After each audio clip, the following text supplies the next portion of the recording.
या मालिकेच्या 7 जानेवारीच्या भागामध्ये अर्जुन सायली हे दोघं एकमेकांशी बोलत नसले तरी अर्जुनला सायलीची खूपच काळजी आहे. तो चैतन्याला म्हणतोय, बघ ना, सायली खूपच अस्वस्थ वाटते, तू जाऊन विचार ना नक्की काय झालंय ते. तिला सांग टेन्शन घेऊ नको. यावरती चैतन्य म्हणतो, हे बघ, तू जा बरं, तू उगाचच मला नको हे सांगू. मी या बेबीचं तुमचं भांडण आहे ना, तर मला कशाला याच्यामध्ये पाडतोयस. यावरती तो म्हणतो, हे बघ चैतन्य, तू हल्ली ऐकत नाहीस माझं काही. प्लीज एक फेवर कर ना मला. अरे ती बोलत नाहीये माझ्याशी, नाहीतर कशाला तुला सांगायला आलो असतो मी. प्लीज चैतन्य, तू एक फेवर कर, मी तुझा हा फेवर नक्कीच रिटर्न करेन. असं म्हणत तो आता चैतन्याला मनवतोय आणि चैतन्याला म्हणून आता प्लीज तू सायलीशी बोल असं आता सांगायला लागतोय. त्यानंतर चैतन्य म्हणतो, ठीक आहे. असं म्हटल्यावरती लगेचच आता इकडे चैतन्य सायली सोबत बोलण्यासाठी निघालेला आहे. त्याच वेळेला नागराज आता इकडे गुंडांना काही सूचना देतोय. ज्या वेळेला नागराज गुंडांना सूचना देतोय आणि त्याच वेळेला तिकडे आता सुमन आहे. सुमन तिकडे लपून छपून आता ऐकत आहे यांची गोष्ट. ज्या वेळेला सुमन लपलेली आहे, साधारणपणे नागराजला कसला तरी आवाज आलाय आणि त्यामुळे नागराज तिकडे आलेला आहे. आणि कसला आवाज येतोय रे, कसला आवाज येतोय असं म्हणत तो आता त्या गुंडांना बोलतोय. त्यावरती ते म्हणतात, नाही हो, इथे सगळं हे पडलेलं असतं ना अस्ताव्यस्त, त्याचे हे आवाज आहेत, दुसरं काहीच नाहीये असं आता गुंड म्हणायला लागतात. त्यावरती इकडे आता चैतन्य आलेला आहे. तो म्हणजे अर्जुनच्या सांगण्यावरून मुद्दाम सायलीला बोलायला. ज्या वेळेला तो सायलीला बोलण्यासाठी आलेला आहे आणि त्यावेळेला तो आता सायलीला सांगतोय, सायली बहिणी, अहो तुम्ही ठीक आहात ना. यावरती सायली म्हणते, हो मी ठीक आहे, मला काय झालंय, पण तुम्ही इथे. यावरती तो सांगायला लागतो, काही नाही, मला तुमची काळजी वाटली म्हणून फक्त मी इकडे आलो होतो. यावरती सायली म्हणते, माझी काळजी. यावरती तो म्हणतो, हो, मला तुमची काळजी वाटली म्हणून मी इकडे आलो होतो. यावरती सायलीला समजले की अर्जुननेच त्याला पाठवलेलं आहे. बरं, हे सगळं चालू असताना इकडे तोपर्यंत आता कसला तरी आवाज आलाय म्हणून सगळेच जण इकडे तिकडे पाहत आहेत. मग आता सुमन मात्र लपून बसलेली आहे आणि सुमन विचार करते की आतमध्ये हे सगळे जण गेलेत तर नक्की ह्यांचं काय चाललंय मला कळलंच पाहिजे. बरं, हे सगळं चालू असताना इकडे आता चैतन्याला सायली म्हणते, चैतन्य भाऊजी, तुम्हाला अजिबात खोटं बोलता येत नाहीये. तुम्हाला कुणीतरी पाठवलंय ना इकडे, मला माहिती आहे ना तुम्हाला कुणी पाठवलंय ते. यावरती चैतन्य आता अर्जुनकडे पाहत आणि तो आता सांगाल, तुम्हाला खोटं बोलता येत नाहीये, तुम्हाला कुणीतरी पाठवलंय ना. असं म्हटल्यावरती चैतन्य अर्जुनकडे पाहतो आणि कशाला मला या सगळ्यामध्ये अडकवतोयस, सगळं सायली वहिनी बरोबर ओळखतात असं आता म्हणायला लागतो. बरं, हे सगळं चालू असताना लगेचच आता इकडे सायलीला तो सांगतो की सायली वहिनी, मला ना ती अशी मारामारीची कॉफी आहे ना, ती कॉफी प्यायची खूप इच्छा झालेली आहे. यावरती मग आता सायली म्हणते, अच्छा तुम्हाला इच्छा झाली का, ठीक आहे, मग मी आणून देते. आणि सायली आता त्याला ती मारामारी म्हणजे चहा कॉफी एकत्रितपणे आणून देते. ज्या वेळेला ती आता चहा कॉफी एकत्रितपणे आणून देते आणि त्यावेळेला चैतन्य आता म्हणतो, मी तिकडे जाऊन पिऊ. सायली म्हणते, नाही, तुम्ही इथेच प्यायची आहे ही कॉफी, इकडून कुठेही जायचं नाहीये. असं म्हटल्यावरती चैतन्य म्हणतो, ठीक आहे. आणि मग आता चैतन्य कॉफी प्यायला लागतो ती. आणि त्यानंतर इकडे अर्जुन पाहत असतो. त्याला पण खरं तर ती कॉफी आणि चहा मिक्स केलेली हवी असते, पण त्याला काही ती भेटतच नाहीये. बरं, आता हे सगळं यांचं भांडण चालू आहे, पण सायलीच्या मनामध्ये एकच शंका आहे आणि ती म्हणजे की अजून तरी सुमन काकूचा काही पत्ता लागलेला नाहीये. कुठे असेल सुमन काकू, हा विचार करून करून आता इकडे सायलीला खूपच त्रास होत आहे आणि ती विचारच करत बसलेली आहे. बरं, हे सगळं चालू असताना इकडे आता तोपर्यंत लगेचच प्रतिमा आलेली आहे आणि प्रतिमा सुमनच्या बद्दल सायलीला विचारतीये आणि ती म्हणते, काय ग, काय झालं, म्हणजे सुमनचा काही पत्ता वगैरे. त्यावरती सायली म्हणते, प्रतिमा, त्या अहो काही कळायलाच मार्ग नाहीये. म्हणजे खरं सांगू का, तर आता मगाशी त्यांचा मला फोन झाला होता. ज्या वेळेला त्यांचा फोन झाला ना, त्यावेळेला मात्र आता त्या माझ्याशी बोलल्या सुद्धा, पण माझ्याशी बोलून झाल्यानंतर मग मात्र त्या नंतर काही माझा फोनच उचलत नाहीयेत. मला खरंच काही कळलं नाही की नक्की काही झालंय ते. यावरती आता प्रतिमा म्हणते, मग ते घरी गेली असेल का. यावरती सायली म्हणते, काहीच कळायला मार्ग नाहीये, माझा काही फोन झाला तर मी नक्की कळवेन. इकडे तोपर्यंत सुमन आता आत्या साईडला शिरलेली आहे, नक्की ह्यांचं काय चाललंय किंवा हे दोघं जण काय करतायत हे पाहण्यासाठी.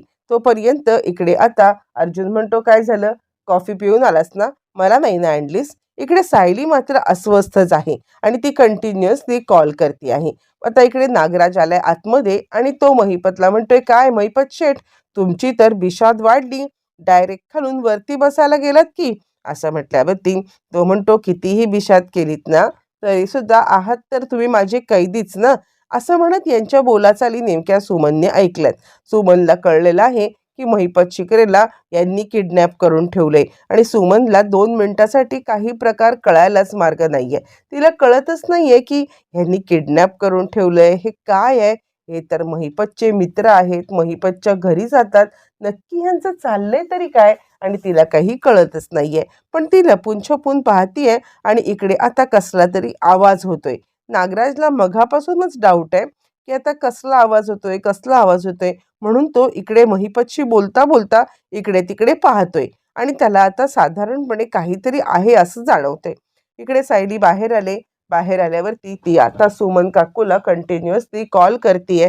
सुमन नेमकी आहे ती म्हणजे महिपतच्या आणि नागराजच्या बरोबर समोर, आणि त्यामुळे सुमनने काहीतरी फोन बंद केला असेल किंवा तिच्या फोनला रेंज नसेल आणि त्यामुळे आता इकडे हा फोन बंद असल्या कारणाने सायलीला चिंता वाटते. सायली विचार करते, कदाचित त्या घरी आल्या असतील, म्हणजे आता मला रविराज काकांच्या घरी जाऊन बघायला पाहिजे का, की सुमन काकू आल्यात का, ते काही नाहीये, मला बघायलाच पाहिजे. असं म्हणत ती आता रविराजांच्या घरी गेलेली आहे. ज्या वेळेला ती रविराजांच्या घरी जाते आणि त्याच वेळेला आता इकडे नागराजला साधारणपणे कसला तरी आवाज आलाय आणि आवाज आल्या कारणाने मग आता नागराज लगेचच इकडे तिकडे पाहतोय आणि नेमकी त्याला सुमन आता दिसले. सुमन दिसल्यावरती मग आता नागराज इतका चिडलाय प्रेक्षकांनो, की त्याने आता अचानकपणे तिला पाहिल्यावरती तिला पकडायला तिच्या मागे धावत चाललाय. तिच्या मागे धावत असताना सुमन खाली पडते, धडपडते. तिला आता प्रॉब्लेम होतोय चालताना आणि त्यानंतर नागराज तिचा हात गच्च पकडतोय आणि चल लवकर चल असं म्हणत तिला आता किडनॅप करतोय. पण तरीसुद्धा सुमन त्याच्यापासून वाचण्याचा प्रयत्न तर करतच आहे. बरं, हे सगळं चालू असताना इकडे आता सुमन वाचण्याचा प्रयत्न करत तिकडून निघालेली आहे आणि निघता निघता ती सायलीला कॉल लावते. सायलीला कॉल लावते आणि सायलीला ती आता सांगायला लागते की हॅलो सायली, मला तुझ्याशी खूप महत्त्वाचं बोलायचं आहे. आणि त्यावरती सायली म्हणते, काय झालं सुमन काकू? त्यावरती सुमन आता सांगायला लागते, ती बोलायला लागणार आहे की इकडे नागराज आहे, इकडे महिपत आहे, असं काहीतरी ती आता बोलायला लागणार. पण तितक्यात मागून आता इकडेच आलेला आहे नागराज. नागराज आलाय आणि नागराजने आता इकडे तिचं तोंड आवळलंय. त्यामुळे ती आता सायलीला काही सांगू शकलेली नाहीये आणि सायलीला खूपच चिंता वाटायला लागलेली आहे. सायली विचार करते, काय झालं असेल? सुमन काकू गेल्या कुठे असतील? नाही नाही, काहीतरी गडबड आहे असं म्हणत आता इकडे सायली इकडे तिकडे पाहते. नाही, आणि मला कळतच नाहीये की ह्या नक्की गेल्यात कुठे, म्हणून ती रविराज काकांच्या घराकडे जायला निघालेली आहे. तोपर्यंत इकडे आता सुमन नागराज तावडीतून सुटण्याचा प्रयत्न करते. ज्या वेळेला सुमन तावडीतून सुटण्याचा प्रयत्न करते, नागराज तिचा पहिले फोन काढून घेतो. फोनवरती तो पाहायला लागतो की सायलीला फोन केलाय. अच्छा, म्हणजे माझ्या मागावरती येण्यासाठी हिला आता सायली अर्जुन या दोघांनी सांगितलेलं आहे असं आता तो बघतो आणि त्यानंतर त्याला आता रागच येतो आणि त्यानंतर तो म्हणतो, अच्छा तू माझा पाठलाग करतेस, चल सुमन चल. असं म्हणत तो सुमनला सुद्धा आता महिपतला ज्या अड्ड्यावरती किडनॅप करून ठेवलंय त्या अड्ड्यावरती सुमनला सुद्धा किडनॅप करून आणतो. इकडे अर्जुनचं पार्टी तर चालू आहे, पण त्याचं लक्ष कशात लागत नाहीये.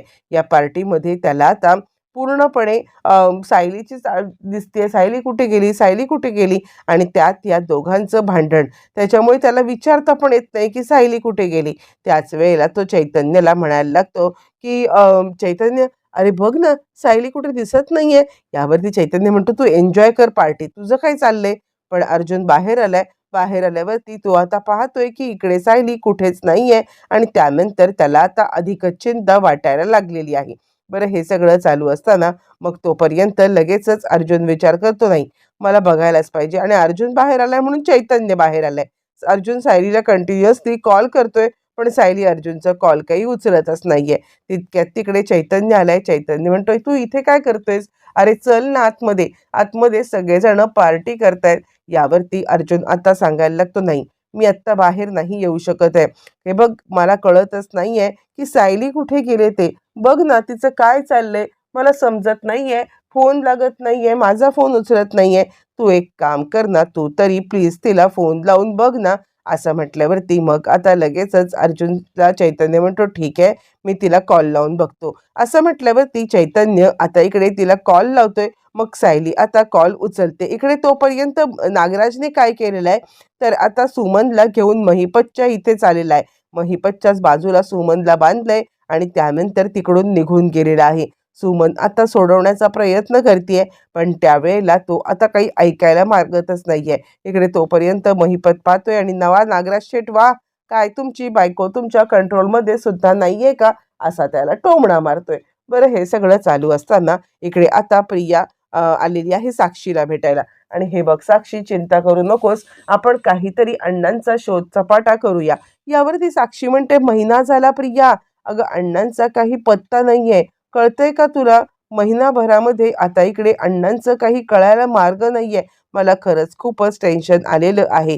त्यावरती आता इकडे सांगायला लागते प्रिया की हे बघ, तू टेन्शन घेऊ नको. काही झालं तरी सुद्धा तू नको अण्णांना शोधूस, कारण तुझ्या मागे तो ब्लॅकमेलर लागला की नाही, त्या ब्लॅकमेलरला तर आपण पकडायचंच आहे. आणि त्या ब्लॅकमेलरला पकडून आता आपण त्याला बघू काय करायचं ते. तू चिंता करू नकोस. यावरती साक्षी म्हणते, माझं आयुष्य इतकं अस्थिर झालंय का, मला आता कळतच नाहीये की काय चाललंय ते. म्हणजे खरं सांगायचं तर आता हा सगळा जो काही प्रकार चाललाय ना, मला या सगळ्यामध्ये आता इतकं हे वाटतंय की इतकं माझं आयुष्याचा अस्थिरपणा वाढलाय.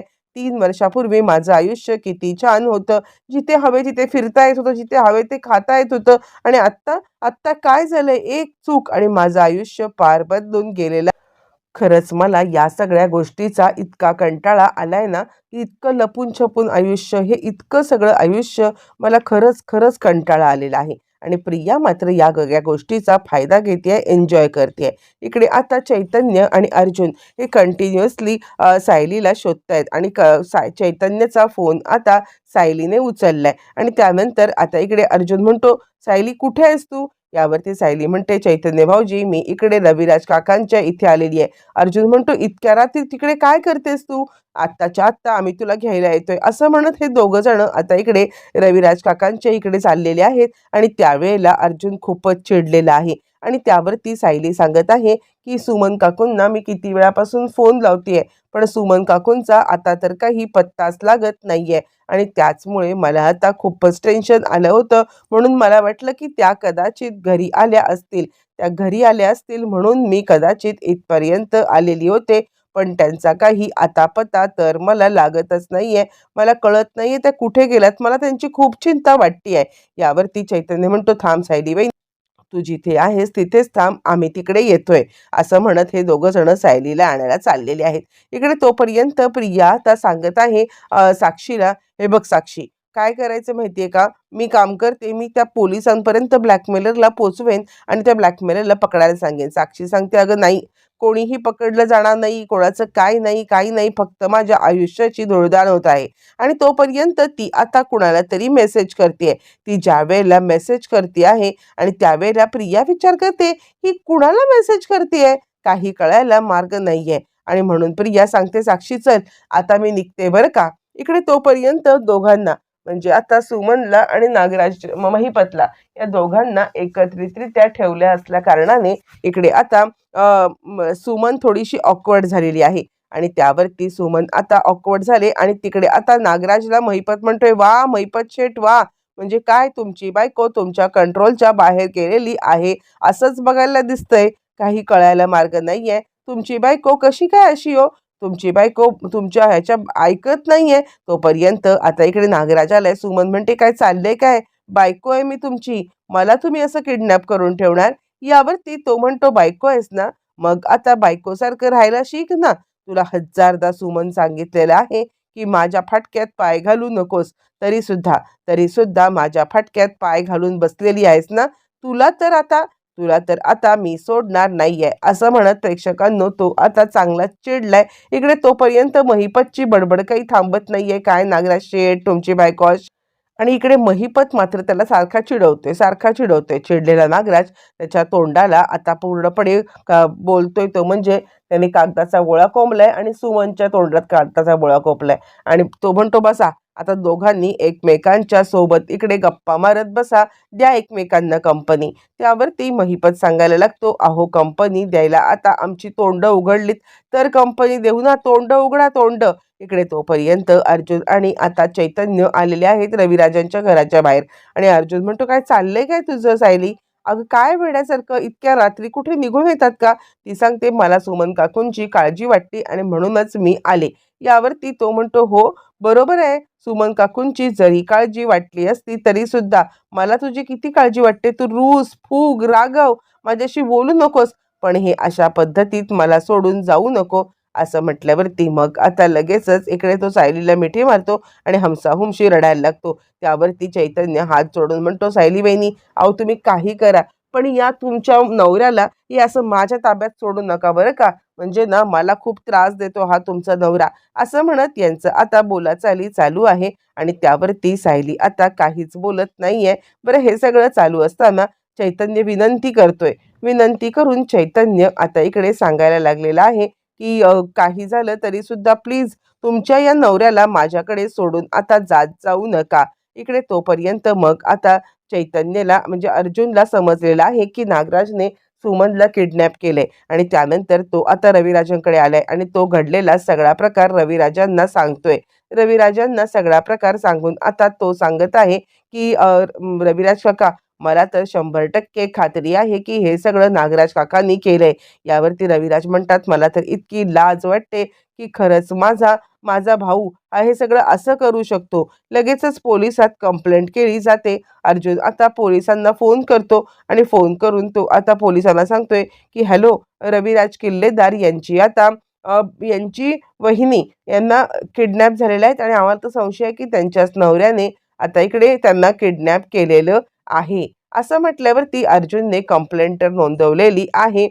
त्यानंतर मग आता इकडे सुमनचा शोध घेण्याची मोहीम सुरू होणार आहे.